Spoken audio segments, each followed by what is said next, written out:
De nos jours, le constat révèle que la jeunesse guinéenne est toujours mise en marge des instances de prise de décision de la part des autorités administratives du pays. Une situation que le Conseil national de la jeunesse de la Révolution démocratique africaine entend corriger. Pour les membres de cette structure, il est temps que les jeunes prennent leur destin en main, et cela en s'impliquant dans la gestion et le développement de leur localité. La démocratie, la vraie, c'est en réalité celle qui est définie par l'ensemble des couches de la société, en particulier la jeunesse.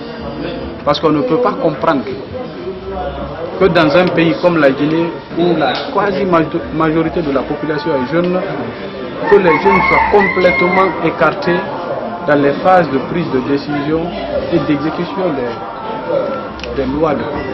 Le thème retenu pour cette célébration de la création de la JRDA, organe du Parti démocratique de Guinée PDG-RDA, est jeunesse et politique. À travers ce thème, la structure en appelle à la responsabilité des jeunes qui doivent se débarrasser des considérations à caractère ethnique et régionaliste.